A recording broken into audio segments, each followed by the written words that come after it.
et il y eut des ténèbres sur toute la terre, jusqu'à la 9e heure. Le soleil s'obscurcit et le voile du temple se déchira par le milieu. Jésus s'écria d'une voix forte, « Père, je remets mon esprit entre tes mains. » Et en disant ces paroles, il expira.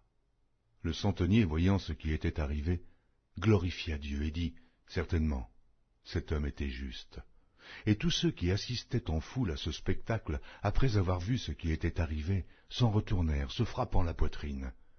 Tous ceux de la connaissance de Jésus et les femmes qui l'avaient accompagné depuis la Galilée se tenaient dans l'éloignement et regardaient ce qui se passait. Il y avait un conseiller nommé Joseph, homme bon et juste, qui n'avait point participé à la décision et aux actes des autres. Il était d'Arimathée, ville des Juifs, et il attendait le royaume de Dieu. Cet homme se rendit vers Pilate et demanda le corps de Jésus. Il le descendit de la croix, l'enveloppa d'un linceul et le déposa dans un sépulcre taillé dans le roc, où personne n'avait encore été mis. C'était le jour de la préparation, et le Shabbat allait commencer.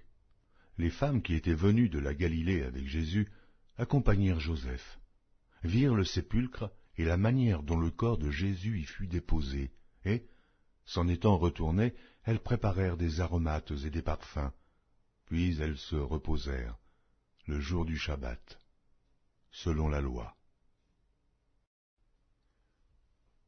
Évangile de Luc, chapitre 24. Le premier jour de la semaine, elles se rendirent au sépulcre de grand matin, portant les aromates qu'elles avaient préparés. Elles trouvèrent que la pierre avait été roulée de devant le sépulcre, et, étant entrées, elles ne trouvèrent pas le corps du Seigneur Jésus. Comme elles ne savaient que penser de cela, voici, 2 hommes leur apparurent en habits resplendissants. Saisies de frayeur, elles baissèrent le visage contre terre, mais ils leur dirent, « Pourquoi cherchez-vous parmi les morts celui qui est vivant? Il n'est point ici, mais il est ressuscité. Souvenez-vous de quelle manière il vous a parlé lorsqu'il était encore en Galilée, et qu'il disait, « Il faut que le Fils de l'homme soit livré entre les mains des pécheurs, qu'il soit crucifié, et qu'il ressuscite le 3e jour. » Et elles se ressouvinrent des paroles de Jésus. À leur retour du sépulcre, elles annoncèrent toutes ces choses aux 11 et à tous les autres. Celles qui dirent ces choses aux apôtres étaient Marie de Magdala, Jeanne, Marie, mère de Jacques, et les autres qui étaient avec elle.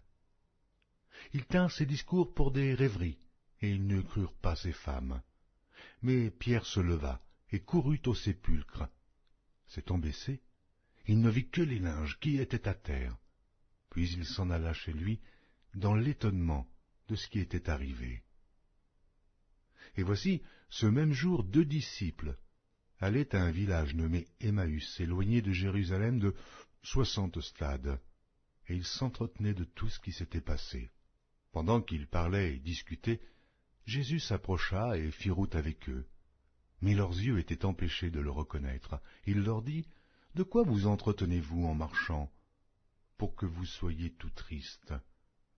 L'un des 2, nommé Cléopas, lui répondit, « Es-tu le seul qui, séjournant à Jérusalem, ne sache pas ce qui y est arrivé ces jours-ci » ? « Quoi, leur dit-il.